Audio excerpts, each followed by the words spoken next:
but we're not quite done yet. I'd like to introduce Clay Gilge, who is the lead major project advisor with KPMG of the U.S. Clay has over 25 years of experience in construction project and program performance management, construction risk, construction compliance, project controls, tools and technologies, and advanced project analytics. And he's going to tell us about Construction 2030.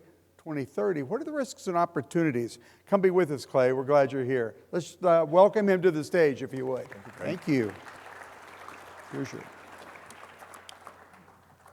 All right. I'm excited to be here. I know the last speaker is never probably the enviable kind of position, but definitely excited to talk about some of the things today. And hopefully, when you think about the presentation, hopefully you may not come away with a lot of technical kind of expertise, but hopefully you really come away with maybe some areas of kind of thought-provoking, maybe some things that you're kind of thinking about that maybe make you question like the direction of the industry, and maybe think about some of the things that, hey, maybe you can dream a little bit bigger. So the way I structured this is really, if you think about it, it's two parts. So we're going to spend the first part admiring the problem, and we've already kind of admired some of the problems earlier. Jim did a great job. Ken, we went through and saw a lot of data, a lot of information about the industry. So we're going to go through that. And then the second is not going to give a roadmap or say, here's all the things that you could do to fix it, because if I had that, I'd be a much better consultant. But what I am going to do is we're actually going to put more of a North Star out there and say, well, what if this was the state of the industry in the future? And these were the various, what I would consider dynamics that were in play in the future. And then we can then start thinking about maybe connecting some of the dots backwards, building kind of a bridge back to kind of where we're at now. I won't say I'm going to get it right, and whether this is 2030, I mean, let's hope it's not 2060, where we're going to get to. But hopefully we can start thinking about, some of the big things that we'd like to happen within the industry. So if you look at the current state of the industry, and we've talked a little bit about this today already, you have a lot of different dynamics at play. You have the supply chain issue. We also talked a little bit about inflation. You have, obviously, the resource and talent shortages. One of the things that I see quite often, too, is just the lack of the whole kind of data interoperability, the ability to share data across the entire kind of project lifecycle. And that's not just true for like industrial manufacturing. That's true for all types of projects that our teams see. We also have the rising pressure of ESG and these huge technological disruptions. And then we have productivity, which has really been stagnant for quite a while. And all this is kind of bundled around kind of hindered transparency and really not being able to be more predictive on project performance. So KPMG, our firm, it's about every 18 months we do a global construction survey, and that survey is truly kind of global. It's around, I think, 40% contractors, 60% owners. There's a huge participation in Europe, big participation in Asia. North America makes up about 1/3, I believe, or a little bit less of the respondents. I'm not going to go through all the data, really specifically in here, but one of the things that really came out in the last survey, and I think we've seen some of this today, is that there is this cautious optimism. Because I think on one hand, you have this demand for infrastructure, part of it being driven by stimulus, but on the other hand, you have all these challenges, especially when it comes to kind of labor and some of the other kind of pressures that are at play. So when you kind of break a lot of this down, you're really looking at this saying, there's a lot to be optimistic about, but there is a lot of pressure and there's a lot of risk. One of the things too that I always find kind of interesting is we do track a lot around technology, and we'll have a little bit of that data later on. But one of the key kind of points when we actually did the survey, this was one we probably did around 12 months ago. There were less than 5% of respondents said they were getting into artificial intelligence. I'm pretty confident when we do the next survey, that's going to skyrocket. That's definitely one area that has really been taking off, and we've seen it with some of our clients as well. Just in the past probably 3 or 4 months, it's gone through the roof. So that'll be interesting to track, because most of the other areas of technology have seen gradual improvement. So that may be an area where we actually see a really rapid adoption. So when we look at project performance, some of the data that we saw earlier, I think all points to a lot of the same points. Whether you're saying, 90% of major projects or like mega project or 95% are over budget, all the data points to that. And when you look at anything around budget mismanagement, you look around missed schedules or timelines, and this is something that, has plagued the industry. I've been involved where our team's been brought in by boards of various kind of contractors to really step in to try to help recover some of these projects. And then most of us know when you have a mega project, once it gets going on the wrong track, maybe you're 15, 20% through construction, it's almost like a runaway train, and you're just trying to basically stay on for the ride and hopefully be able to figure out where all the bodies are buried at the end. I mean, it is really difficult if you have a mega project to kind of arrest it. I did read in the Seattle Times, I'm from Seattle, I think it was a week or two ago, there's about a $5 billion, 520 major kind of bridge expansion project. It has lots of different segments to it. But one of the things I thought was interesting is I was reading that the last stage of the project, and because I'm local, I was curious to see how that last stage was going to come to fruition, was budgeted at $800 million. And they received two bids, a $1.37 billion bid and a $1.7 billion bid for an $800 million. This is the final stage. Obviously, they couldn't approve that project going forward. But I just know now, being a local resident, the best case scenario is that project is going to be around maybe $1.5 billion, and everyone's going to have to bear the cost of that. Well, that's the case when I go around the country. I mean, all these big projects are struggling from a project performance standpoint. And what you see on here, too, is from an owner side, you're looking for that project kind of predictability. You want to know what these are going to cost. And then on the contractor side, there's been a really big challenge on these projects maintaining your actual margins and being able to actually make sure you're not going to be going bankrupt in the process. So you have these competing interests. Would in reality be great if both those parties could find a way to drive performance on these projects together. And that's just something that the industry has been struggling with for quite a while. Supply chain, this is something that's been, obviously ever since the pandemic started, we were waiting for the supply chain issues to hit. Well, they've hit. And they've gotten a little bit better over the past, I would say, 12 months, but it's still really difficult. And what you see in there too is, like on steel, some of the other areas haven't gone up quite as much, but steel, since the beginning of the pandemic, 87%. So if you have a project that's a heavy steel project, that's a huge increase. One of the other things that's been interesting too is just figuring out how do you deal with the supply chain challenges in a way that is going to drive kind of performance improvement. And this is something where I think owners have struggled too as well. So we'll look at that a little bit further here. So, excuse me. One of the more interesting things I mentioned earlier is we track the adoption of technology. So 2017, when we first started really focusing on technology, you saw their mobile platforms, 69%. Now it's 81%. You had robotics, 10%. Now it's 43%. Then you had VR, which was 28%. Now 56%. One of the other things too is when we're tracking this, we're starting to see not only them, not them, but owners and contractors really looking at this and saying, we have huge benefits from this. They're also trying to figure out why, what are those barriers that are keeping us from adopting technology? And what you can see there is, while you do have budget, the other two items there are very closely linked. You have lack of digital skills and uncertainty about the required skills. So this is going to be an interesting area because without the actual talent to implement some of this technology, if the industry can't find a way to be kind of an industry of choice, it's going to be really hard to keep up with all these technological advances.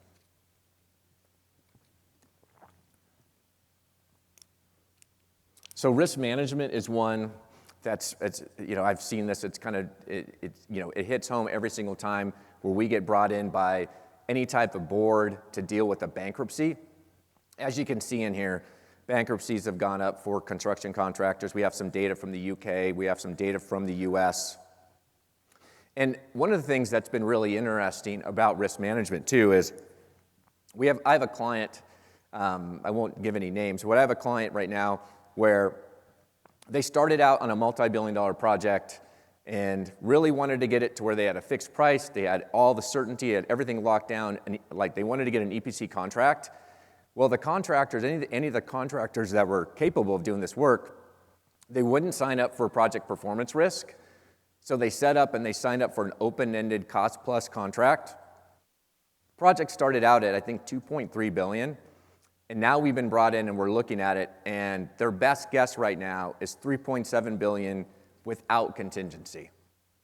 And the owners are looking at this and figuring out, what am I going to do? How am I going to how am I going to respond? So what we're seeing contractors not willing to take on that project performance risk.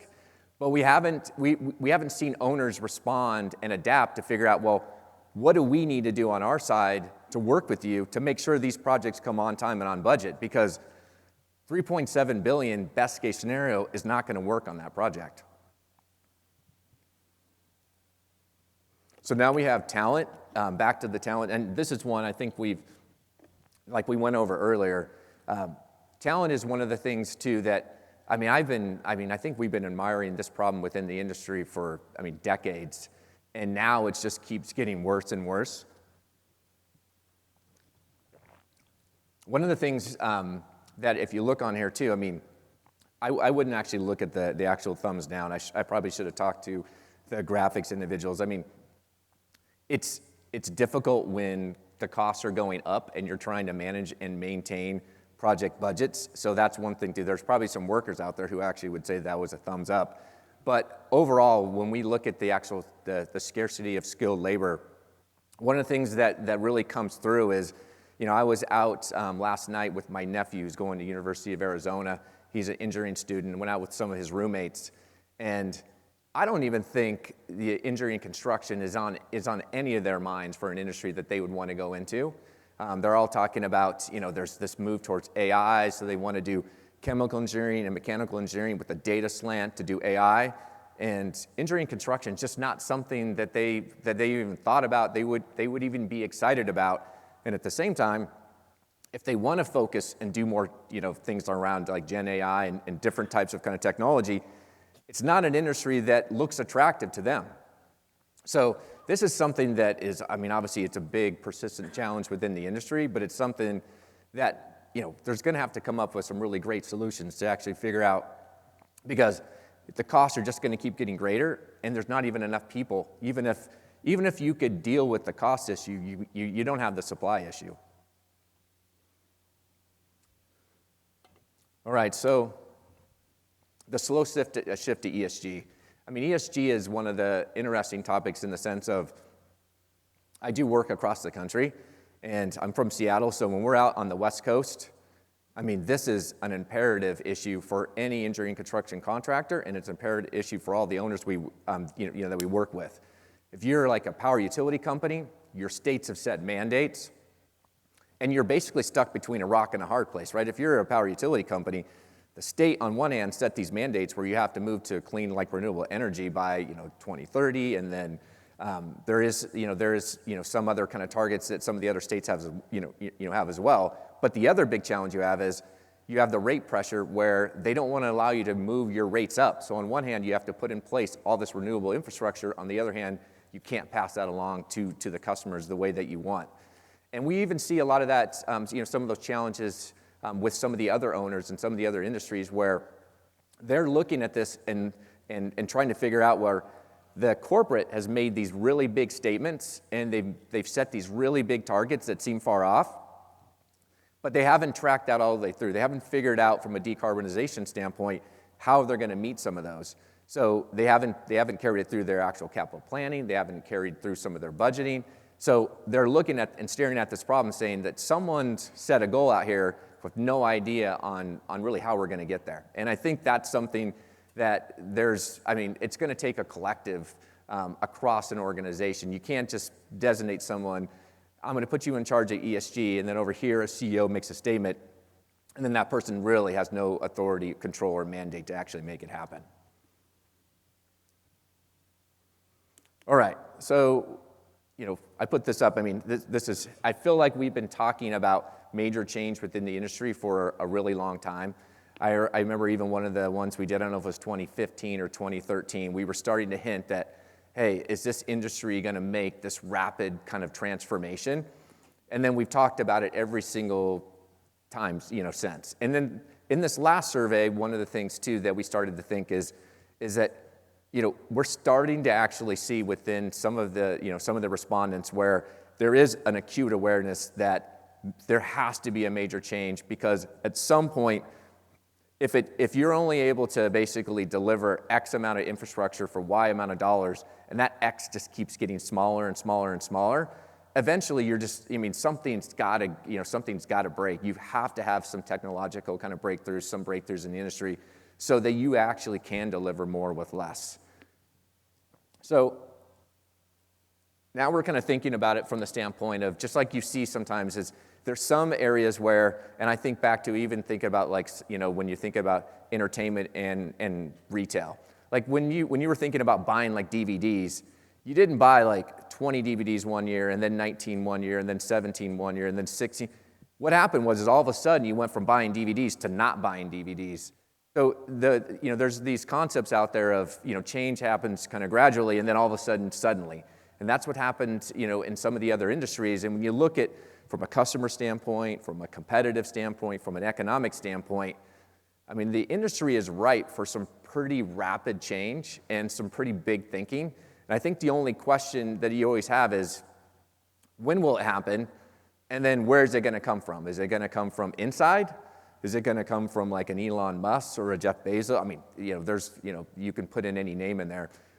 And I think that's one thing that is always interesting, because that's one thing that I think engineering construction contractors are always kind of good at. If you give them something that seems really ambitious, you're going to go to the moon, you're going to do something, you give them the target, they'll figure out the plan. I think the challenge we have as an industry is when you haven't really set the target, you haven't really thought through and said, well, where do we want to be? What would the horizon look like? What's our North Star? Then you're not really working towards something. You're just kind of incrementally trying to battle some of the changes. And I think that's the challenge we've had within the industry for quite some time. So what I'm going to go through now is a little bit different in the sense of, I'm going to throw up and, I'm going to put up on the slides some pretty, what I would say is, I wouldn't say it's nirvana, but it's a scenario in some of these different areas where you'd look and go, that seems very Pollyanna-ish, but at the same time, I think it's really thinking through and saying, well, why not, right? You're looking through a lot of these problems and you're saying, why? Like, why are these things happening? Now we're going to kind of put it up there and actually think about, why not? I mean, why can't we actually make this happen? So the first slide is more of an overarching one, puts up some interesting concepts, like the first one being, if you think about the industry in the future, well, what if customers weren't just owners, but it was a wider group of stakeholders, and those stakeholders are basically all the stakeholders that are involved with the built environment. So anyone that's impacted by the built environment, you'd consider that's your customer. And then you went on and said, well, what if all these customers, and you looked at it and said, they actually said, I feel like that, they're having an amazing experience. So these customers, everyone that's dealing with the built environment says, this is going great. The way the built environment and how it's being delivered is amazing. And then you look back there and you actually say, and ultimately what you have as the engineering construction world is really kind of driving the actual kind of change within, the entire kind of world, which in many cases it is, right? When you actually think about how you're going to impact society, whether you're going to provide sustainable energy or you're going to provide water to a region of the world that didn't have it before. I mean, it can change an entire society. So if you think about it from a big picture, and now we're going to step through and think about it from a more kind of tactical standpoint across these. The first one being, if you look at this and said, well, one of the challenges that I always see, and I've talked to a lot of individuals across the industry about, which is, and we all see it, is this industry is a much more fragmented industry than a lot of industries. If you're going to build a healthcare project in Tucson, that vertical supply chain, looks quite a bit different than if you're going to build one in another part of the country or another part of the world. And it looks quite a bit different when you're going to build something completely different.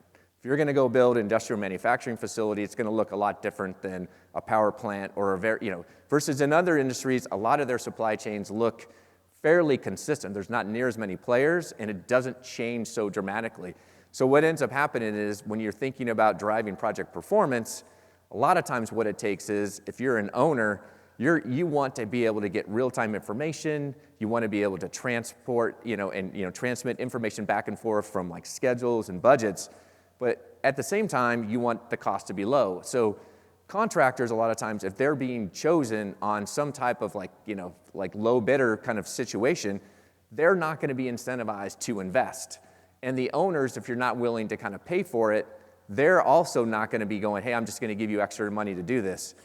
But if we could get to a point where you did have what I would consider is like data standards, and you could exchange and share information on a much more kind of readily available kind of standpoint. So if you thought about an entire project, if that entire project life cycle, we're all using the same kind of data standards, and you could share information seamlessly, it would make what I would consider the ability to influence that project at any stage much easier. So if you think about it from the standpoint of at the very beginning too, when you're doing like design, if everyone involved in that project saw every decision, everything that was happening with that design, all the suppliers, all the contractors, and then as you get through construction, it was the same way, it would make it a lot easier. And then what you'd be able to do if you were doing some benchmarking or various kind of enhancements, you'd be able to figure out and say, well, we have a project over here that did this, and they were able to increase the design kind of throughput by this factor, or they would be able to make different decisions on equipment and various like materials. And then once you're in the project, you would start being able to do much more predictive analytics to figure out what's going to happen, because you would have all the data, and you would be able to easily put the data in a data lake or be able to access it to make predictions. Versus right now, what ends up happening is you can do quite a bit of predictions with just the data you have, but it's the data you don't have. And it's the data you don't have, and that's the biggest challenge that we really see on a lot of projects. And then ideally, if everyone has that data, you can make much better decisions. So if you think about it in the future, ideally, imagine if we are in the future and you have a situation where instead of the project predictability and performance going down, you have a much higher record of on-time performance and a much higher quality of kind of project kind of delivery, the actual output.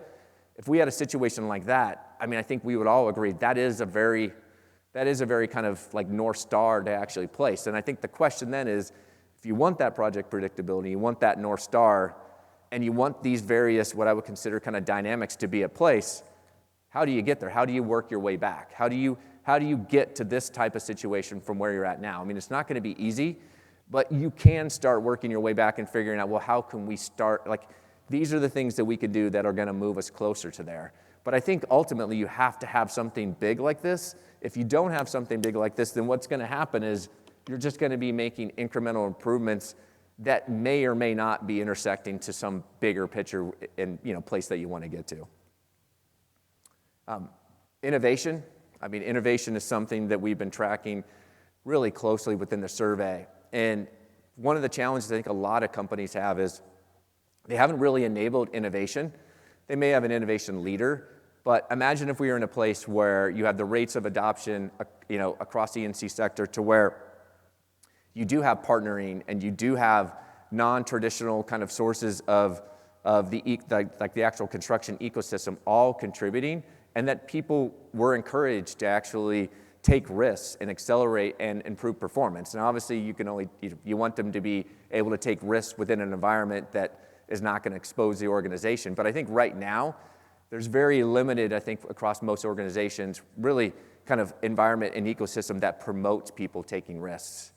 And if you look at that from that standpoint and start thinking, okay, well, what if we did have this thriving innovation kind of ecosystem where we were shortening the actual kind of life cycles, where we were learning quickly, so we were iterating through designs much faster. And then we've highlighted part of the thing on here on modular manufacturing.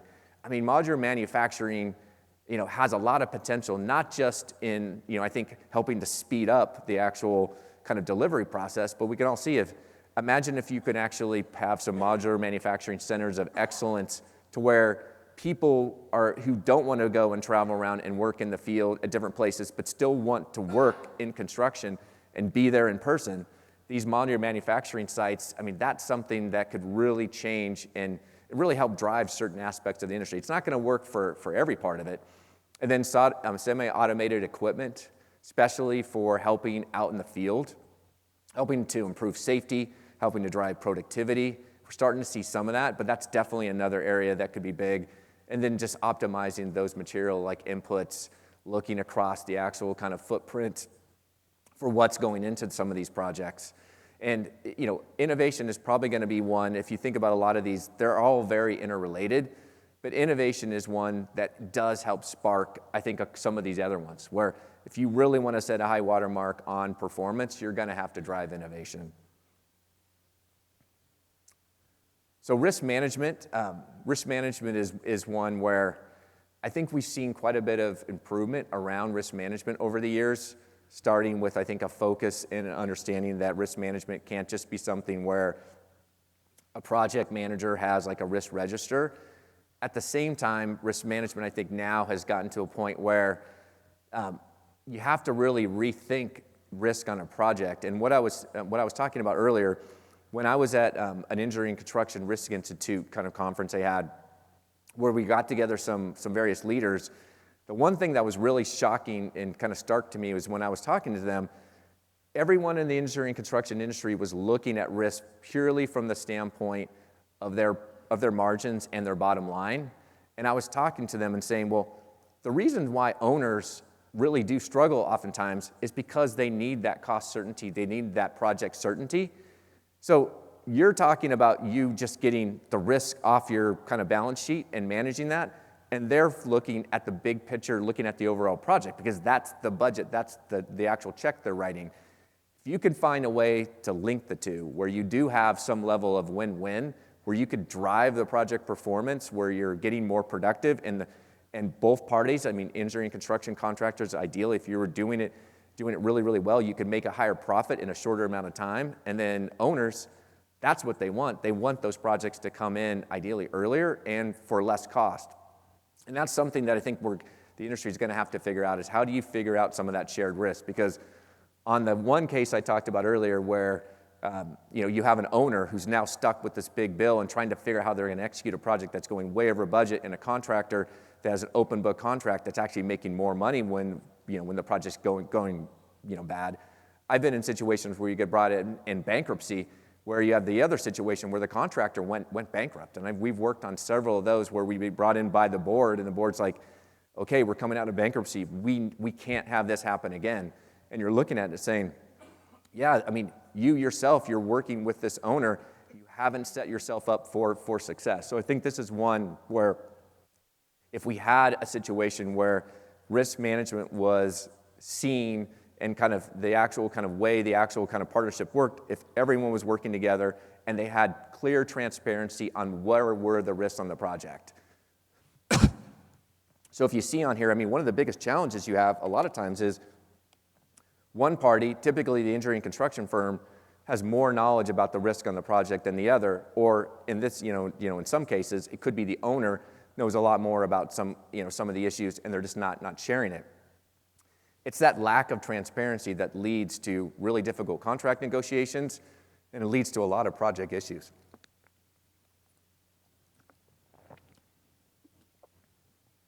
Yeah, I'd be curious to find out how many people have worked on projects here where you knew going into that project, one party had information they weren't sharing, and they weren't sharing it for their own benefit, and then what were the implications of that?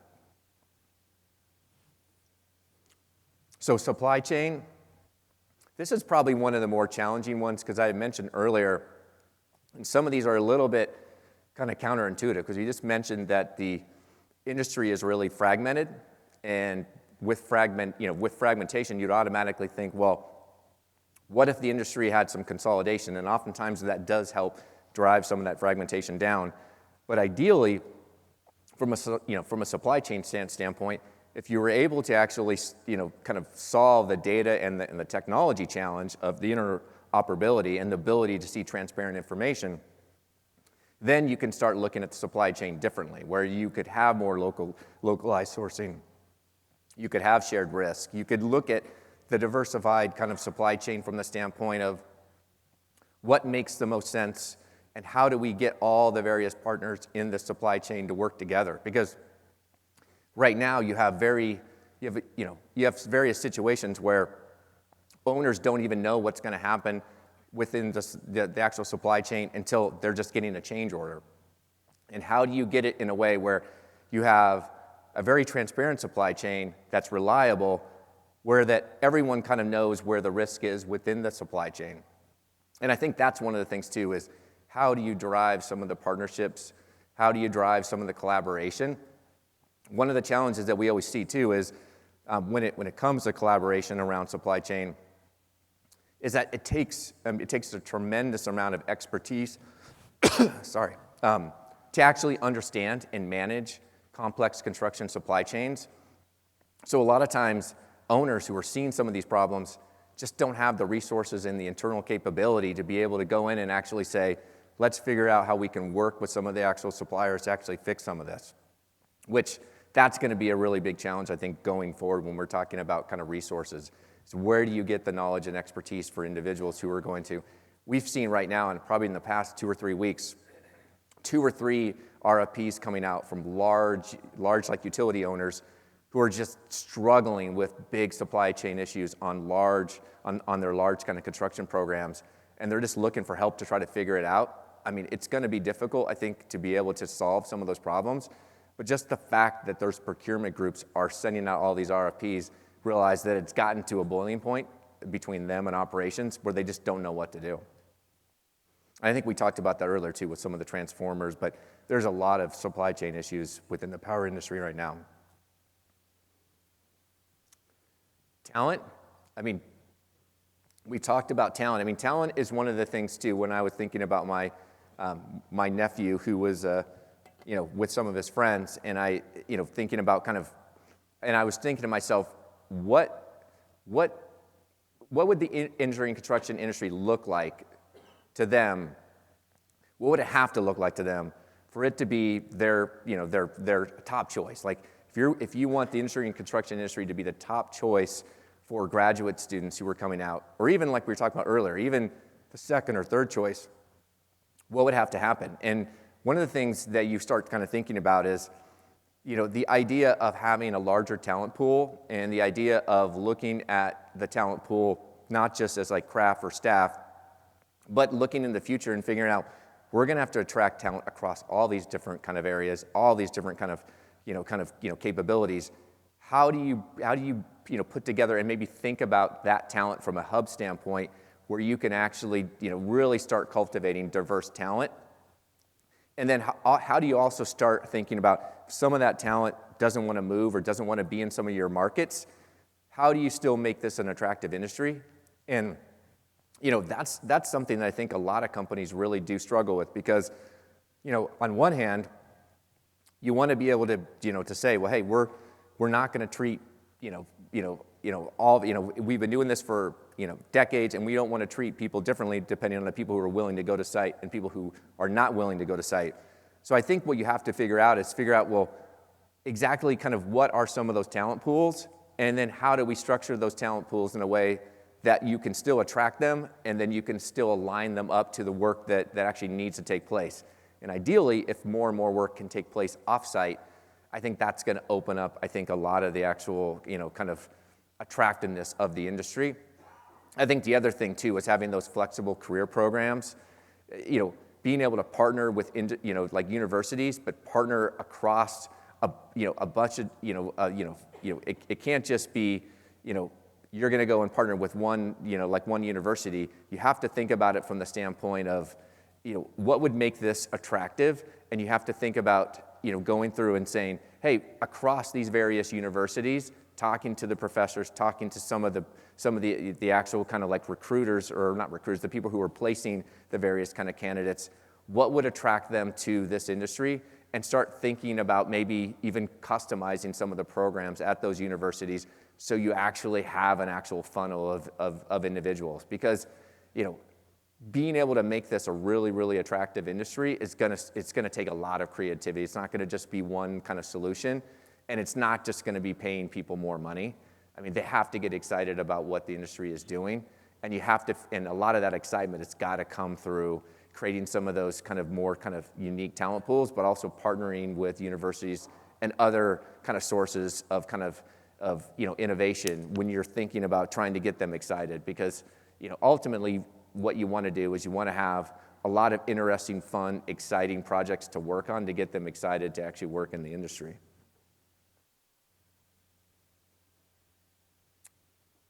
So ESG. ESG is probably going to be, depending on what part of the country or what type of, I would say kind of what type of projects and what type of owner or contractor you are, it's going to be either something that could be either challenging or it could be something that could even be almost, I wouldn't say existential, but what we're seeing right now across a lot of our clients, whether you're being impacted by these extreme weather events or not, what we're starting to see is that there's been huge disruptions to a lot of the various kind of clients that we're working with, and figuring out how do you plan, allocate capital, and budget for those is super, super difficult. Because on one hand, as you look on here, figuring out the kind of planning for these and figuring out how do you make sure that you're actually, being able to plan these in a way you could deliver and you have the resources and you have the talent. On the other hand, is going through and figuring out, well, how do we value the benefits of some of these projects? Because most of our project kind of prioritization, most of our project screening is all based on like finance, it's all based on risk, it's based on these various metrics. A lot of them is how do you actually start quantifying some of the benefits that are outside of that? And that's something too where when you start thinking about some of these projects, right now there's been a lot of stimulus with some of the recent kind of tax credits that are available, which is why a lot of companies are going after that money. But outside of those tax credits, that's not going to stimulate demand. And if you want to be able to deliver on some of these projects, ultimately they're going to have to be cost effective. And thinking through and figuring out, well, how do you make these projects cost effective? How do they actually pencil out?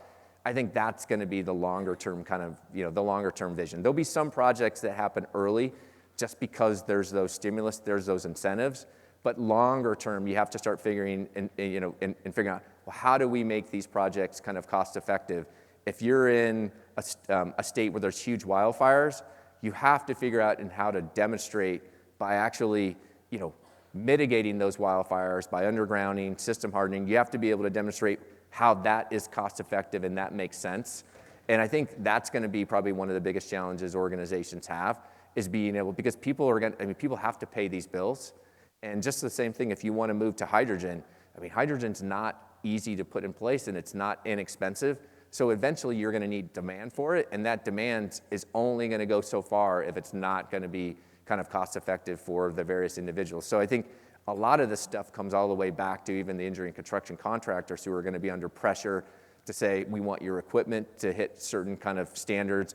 We also want to make sure that how you're procuring the entire kind of, like material, the various like material like supply chain is going to be something that you can actually track. When we're talking about scope 1, scope 2, scope 3, owners are looking at that at a much more granular level over these last probably like 12, 18 months.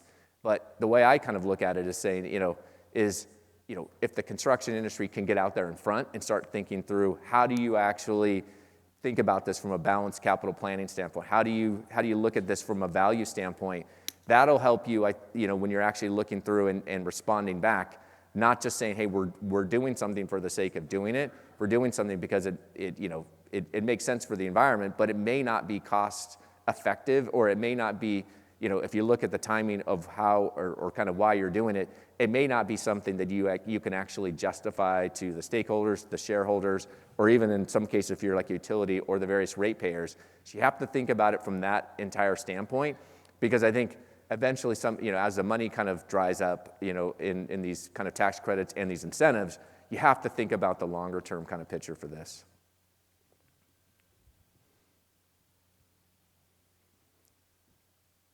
So I know I kind of kind of breeze through that. I was planning to spend more time on some of the data, but I feel like you got a lot of data and statistics earlier from what was it, Ben? But I'm happy to open up to any questions if people have any questions. First of all, let's show our appreciation for Clay and that excellent presentation. Second of all, Clay, you invite your nephew and any of the friends he wants to bring to the reception tonight as my guest, and any time tomorrow or Wednesday he wants to come. They need to take a good look at this business. We've got something to sell. Pardon me, and they can all be my guests. So if you'll make that call and invite them, sure. What they decide is up to them, but the invitation is extended. Great. First of all, now, we have a bunch of questions that came in, and so let me get my little pad here and we'll get started. Are owners in agreement on what and how to measure ESG compliance? Are they expecting ESG compliance to increase project costs? What are your thoughts? I mean, I think anytime you have compliance, you are going to have some increased cost. In terms of whether they're in agreement, I would kind of look at it more from the standpoint of they're all going to have to kind of deal with the same kind of regulations and kind of legislation. Where you're probably going to have some deltas is when you have an owner that's under a certain amount of kind of regulation, but they want to go further. We've seen this all the time, just like when you're talking about design standards, where if a client wants to go further, if you're an owner and you said, I don't want to meet the bare minimum like building code or various kind of, API, different kind of like design standards. So I think that's where you're going to see some of the differences. And, I think for the most part, based on our surveys, owners were looking to do more than I think engineering construction companies. I mean, and that was both in the US and kind of globally.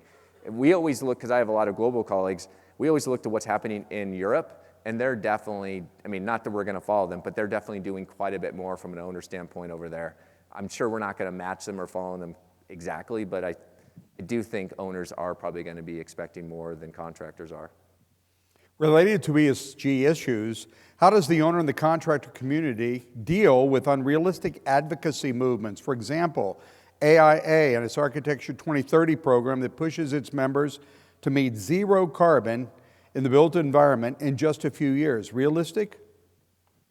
No, when we, just even like right now, when you think about with all the standards that are out there, the amount of power that needs to basically be, added to the grid, you have to add the power, you have to add all the various, transmission and distribution networks.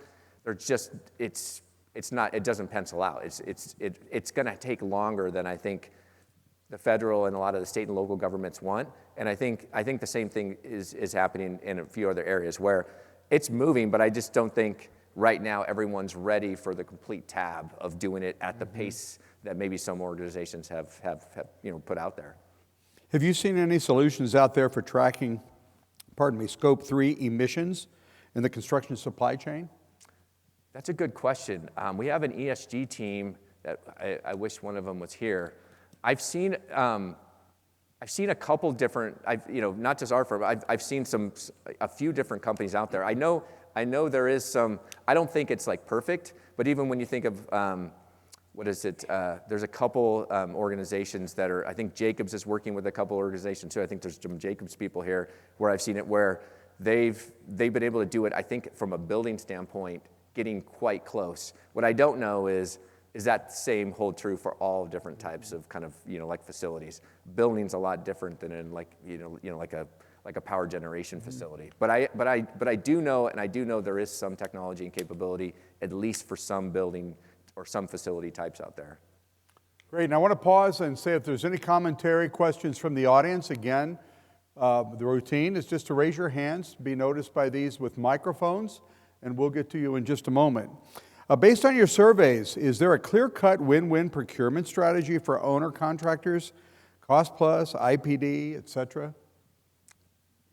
I mean, where we've seen, if you can kind of structure it right, I do think integrated project delivery, leveraging a lot of kind of lean kind of construction, can work really well if it's done properly. I think a lot of times what happens is people either don't really know how to do the risk pool and the risk sharing, or they don't implement it all the way. But I don't think, I mean, there definitely isn't a one size fits it all. I mean, I've seen every single method, I think, fail, and I've seen almost every single method be successful in the right environment. You mentioned new ecosystems. Have you seen examples of new ecosystems? And if so, how are they manifesting in our industry? Yeah, I mean that's a great question. We're starting to see a few. There was, as you can imagine, there's a few companies out there that are trying to, not just leverage modular, but they're trying to leverage technology in a way to be able to build like smart cities. So we're starting to see a few areas, and I've seen a little bit from our colleagues over in India, and I've seen it from a few places over in Europe. What I still haven't seen yet is I haven't seen one done on scale that I think has enough momentum to start bringing others in across the industry. I've seen it done within, hey, we have this smaller ecosystem. We're going to go tackle a few of these facility types in this, kind of like footprint, or in this kind of bracket, or this kind of, boundary. But I haven't seen it done broader than that. What European developments have eaten our lunch, so to speak, in this whole initiative? What have you seen, and what that we should be looking closely at and possibly adopting? That's a good question. I've been involved with a few of the European. I mainly coordinate and work with European colleagues where, if there's projects over there, they're doing the work. The projects over here, then I do the work. But I'd have to, I'd only be conjecturing on which of the ESG ones. But I'm sure that there's several that have been way costly that they got themselves into, and they didn't realize how expensive it was going to be. Mm-hmm. So who do you feel is best positioned to create a standard or a critical mass for our data standards and infrastructure? Feels really big for a big, huge, fragmented industry. Yeah. I mean, where I think something like that would come into play is you have an external disruptor. I mean, we've seen it a little bit with, Google's talked about it a little bit. I haven't really seen Microsoft talk about it, but we've seen a few technology companies, indicate that they may be getting, just like they got into auto manufacturing, maybe indicate that they would get into a certain element of kind of construction. And what I haven't seen yet is any of them get into it in earnest. I had seen a few engineering construction companies really embrace technology and actually buy up a few smaller ones, and even buy up, various kind of fabricators. But I think it would take a lot. It would take money, and it would take, a company with power and experience on disrupting an industry with a technology background. But stranger things have happened in other industries. So, oops, I lost my. Hold on. Lost my question thing. Hold on just a second. I almost wanted to answer the SMR one earlier. Go for it. Not that I'm an expert at it, but they were saying, to me, SMRs, if you can fix, there's a lot of competing technologies. If you can hone in and get one or two competing technologies, and you can get some regulatory backing from the government, and then you have to have the shared risks. If you're a large kind of entity like company, you don't want to do the first SMR or the second. You want to share the risks so that when you do the 15th SMR, then it's going to be cost effective for everyone. So you have to share that risk. So here's the final question that we'll ask. So owners Owners encouraging contractors to invest in innovation, workforce development, et cetera, has been one of our talking points at CURT almost since its inception. With the ROI so absolutely clear, what's the greatest hindrance? Why aren't we moving on this particular issue? That's a good question. Yeah, I'm always a little bit, whenever it's when you look at a specific project, and maybe that's what it is a lot of times, is when I talk to owner organizations or contractors, there's individuals that are trying to transform and make changes, just like you were saying, we're going to implement an ERP. And then there's individuals that are on a specific project, and you got to be able to connect the two, where you go to that specific project and they're like, this would have been a great opportunity to do that, and pilot or do something. And the people on that project say, no, we're just moving forward. We have to get this done. We have these parameters. I think that's probably one of the biggest things I've seen. I haven't seen a lot of the willingness to take some of those initiatives and actually start on both sides piloting them. Like, because you're not going to go all in, but if you could start piloting some of that stuff, you're going to start learning and figuring out what really does work and how do you start, expanding that, and then obviously making changes as you've kind of learned. Great. Thank you, and let's thank Clay for this insightful presentation. Thank you. A lot of questions we didn't get to, but they can tab you tonight.